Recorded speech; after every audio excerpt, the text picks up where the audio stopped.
ناظرین و سامعین السلام علیکم۔ ہمارے اس معاشرے میں بہت سارے ایسے والدین ہیں جو اپنے بچوں کی رشتوں کی وجہ سے پریشان ہیں۔ کچھ والدین اپنے بیٹے کے رشتے کی وجہ سے، کچھ والدین اپنی بیٹیوں کے رشتوں کی وجہ سے بہت سارے پریشان ہیں۔ خود ہمارے بھائی، ہماری اسلامی بہنیں بہت سارے پریشان رہتے ہیں۔ اول تو رشتہ آتا نہیں، اگر کوئی رشتہ آ جائے تو وہ بات بنتی نہیں۔ ہمارے معاشرے میں ہماری اسلامی بہنیں اور ہمارے اسلامی بھائی بہت سارے ایسے ہیں جن کے نہ رشتے ہونے کی وجہ سے ان کی عمریں شادی کرنے والی عمر سے تجاوز کر چکی ہیں۔ تو ناظرین، ان تمام پریشانیوں کا حل آج کا یہ عمل ہے، آج کا یہ وظیفہ ہے۔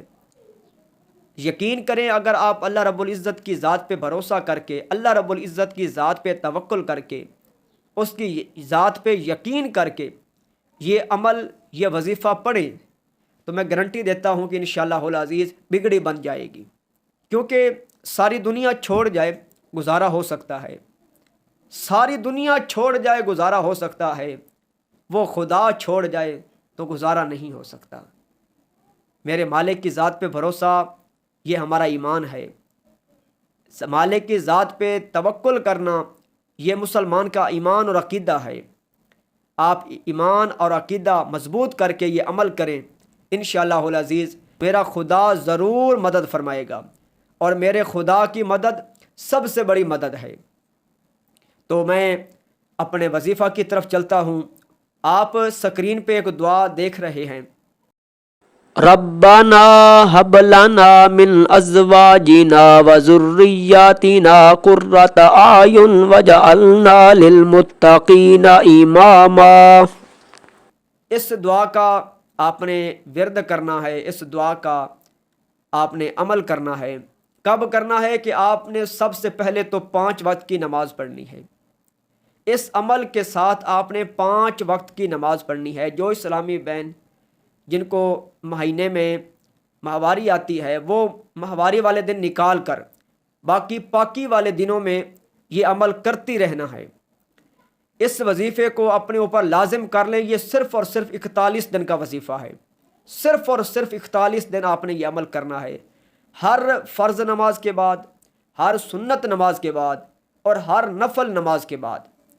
پھر رپیٹ کر دیتا ہوں، نماز فجر کی 2 سنتیں پڑھنی ہیں، اس کے بعد یہ وظیفہ 7 مرتبہ، یہ دعا 7 مرتبہ پڑھنی ہے۔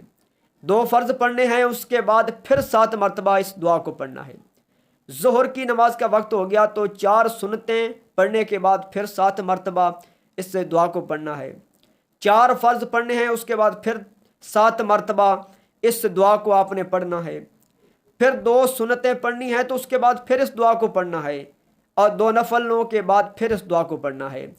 عصر کی نماز میں بھی اسی طریقے سے سنتوں کے بعد اور فرضوں کے بعد، مغرب کی 3 فرض ہیں، ان کے بعد پھر 2 سنتیں ہیں، ان کے بعد پھر 2 نفل ہیں، ان کے بعد عشاء کی نماز بھی اسی طریقے سے سنت غیر مؤکدہ ہیں، آپ نے وہ پڑھنی ہے، تو ان کے بعد بھی 4 فرض پڑھے ہیں تو ان کے بعد 2 سنتیں، ان کے بعد 2 نفل، ان کے بعد 3 وتر، ان کے بعد اور 2 نفل ان کے بعد۔ یعنی آپ نے 5 وقت کی جو نماز پڑھنی ہے، ان میں سنتیں ہیں، فرض ہیں یا نفل ہیں، آپ نے ہر نماز کے بعد اس کو 7 مرتبہ دعا کو پڑھنا ہے۔ آپ کا یہ عمل ہے۔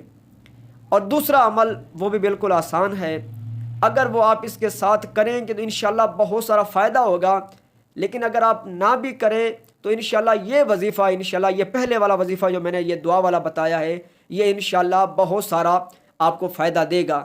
لیکن میرا مشورہ یہ ہے کہ آپ نے اس عمل کے ساتھ دوسرا عمل جو میں بتانے جا رہا ہوں اس کو بھی لازماً کرنا ہے۔ صرف اور صرف 300 مرتبہ سورۃ اخلاص آپ نے ڈیلی پڑھنا ہے۔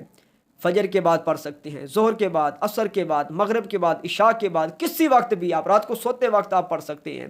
آپ نے صرف 300 مرتبہ سورۃ اخلاص، قل هو اللہ احد، یہ مکمل سورت آپ نے 3 تسبیحات پڑھ کے انشاءاللہ العزیز آپ نے یہ وظیفہ کرنا ہے۔ بھروسہ، توکل پھر میرے مالک کی ذات پہ ہے۔ بھروسہ کریں، یقین کر کے عمل کریں، میں گارنٹی دیتا ہوں کہ انشاءاللہ العزیز اللہ تعالیٰ بگڑی بنا دے گا۔ اللہ تبارک و تعالیٰ پریشان حال جو ہیں رشتوں کی وجہ سے، اللہ پاک ان کے نیک مقدر اور نیک نصیب بنائے۔ اجازت دیجیے، پھر ملتے ہیں اگلی ویڈیو میں۔ السلام علیکم ورحمۃ اللہ وبرکاتہ۔